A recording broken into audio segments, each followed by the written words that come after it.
I just wanted some sauce on those zingers. So, GameStop isn't doing too hot. It hasn't been. I don't even know. We could go back to like the 8th generation of consoles. You know, where everyone, including me, I was a little bullish, I will admit, but GameStop has been dying since 1864. I don't know what's keeping the company afloat back in the day, like the 7th generation and before, because people were buying way more physical media and buying games, actually physical games, instead of downloading them via digital distribution. They made a killing from used games. You would buy a game from GameStop if you got it new. Say you beat it and you didn't want to have it anymore. You wanted to use it for get money back or get credit back. You would go there. That game, you could have bought the game a week earlier for $60. You would go to GameStop and they would give you like 15 or $20 for it. And then they would flip it. They would put it on the store shelves and they would sell it for like $5 cheaper than full retail price. But how they sold people on it was, hey, you have a full week. If you don't like the game, you could bring it back. No questions asked. I mean, if you have the game in there, make sure, but you get my point.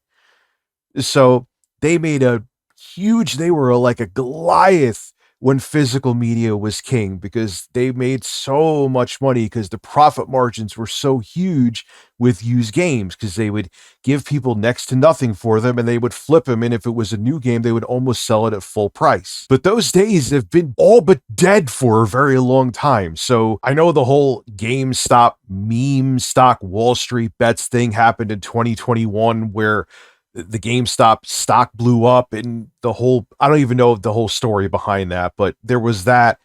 But I personally anyway, okay, and I'm sure my purchasing habits tie into many other consumers.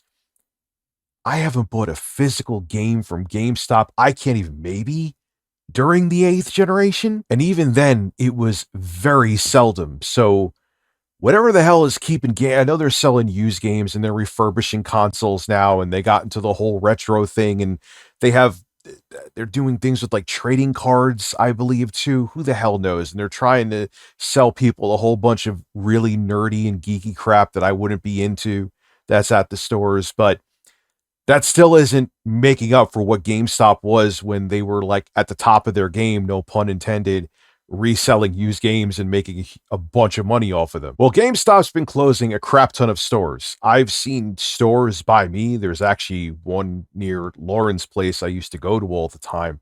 That's gone. GameStop is they're shutting them down. They're shutting down a whole bunch of stores. In the previous fiscal year, they actually shut down 590. I was going to say 509 US stores. And before the fiscal year 2025 ends, which ends at the end of January, they're going to be shutting down another 400 stores. Like I said, the end of January is the end of the fiscal year for 2025. So there's a bunch of stores shutting down real soon. So anyway, this right here is the CEO of GameStop sitting there with a dog or a poodle, I think, on his lap. Ryan Cohen has a stake in Alibaba that's reportedly now worth over $1 billion.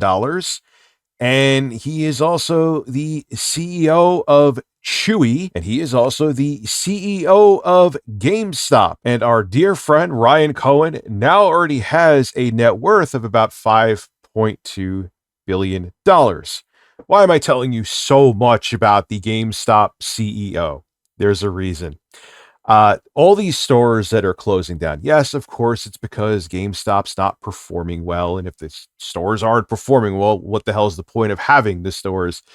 But the reason for them shutting down is more nefarious than that. He wants to shut these stores down so he could make GameStop more profitable. Ryan Cohen, that is the GameStop CEO, because if he gets the company to be profitable to a certain amount, he's going to get a $35 billion payout. Oh my God, we got to fix this goddamn system. Anyway, this comes from Kotaku.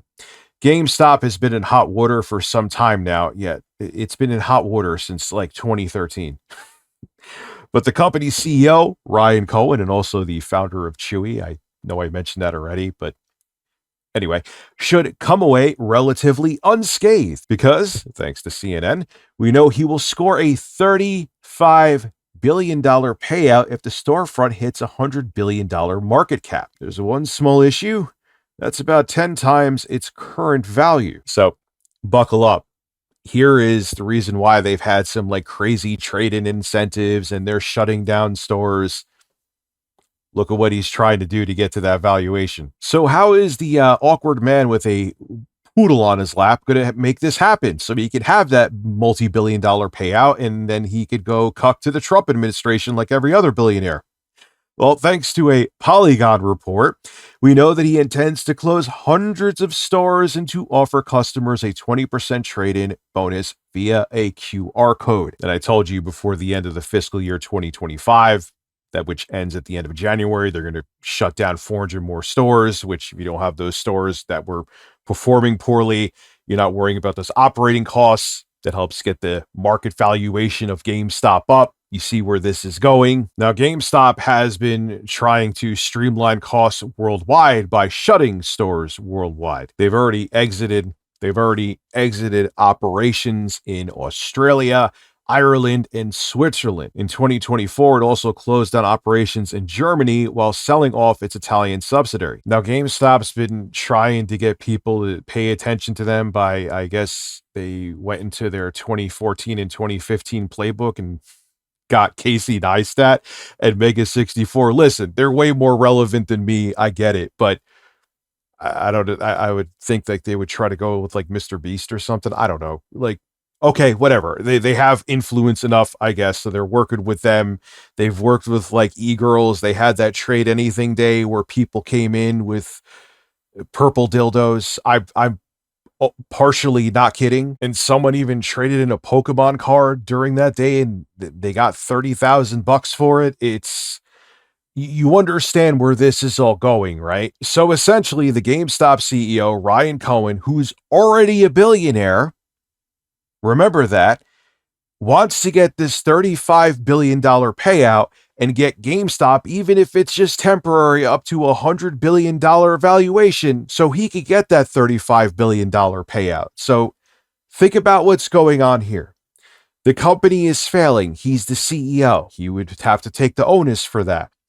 He will still get this payout by leading a failing company by shutting stores, which maybe some of those short stores wouldn't have to be shut down if he actually did his job properly, or maybe thought of a fresh new business model for GameStop. So this is all happening. He let people trade in whatever the hell they want to. He's giving out GameStop 20% coupon codes with QR codes and all this stuff. And it's not to help the company and streamline the company, which I'm sure he will say that's the reason it's for. It's to line his own pockets. And he will get rewarded if this happens for a company retracting under his leadership. That is American capitalism at its finest. Reward.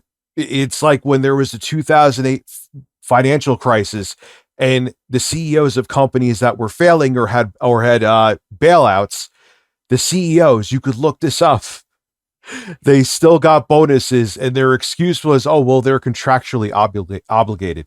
It's amazing. Only in friggin' America, man. Well, not just only in America, but man, is it concentrated here, where you can make grave mistakes that help bring on a financial crisis. And oh, by the way, we are contractually obligated multi-million dollar payouts and bonuses that we have to get, even though we screwed over our customers, screwed over the economy, and screwed over our company. Yeah, we still need those.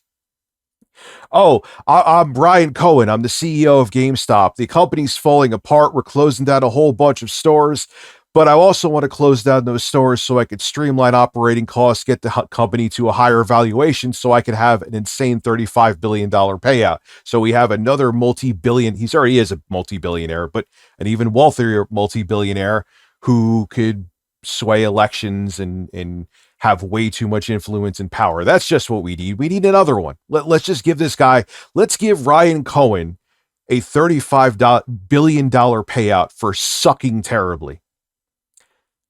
That's how American capitalism works. And this is a prime example of it. I actually wasn't going to talk about this story because I'm like, oh, this is GameStop failing part 65,382. But when I found out the motivation of the CEO for doing what they're doing with GameStop, I had to talk about it. And now you know why. This is Rich, Review Tech USA, signing out. Have a good one.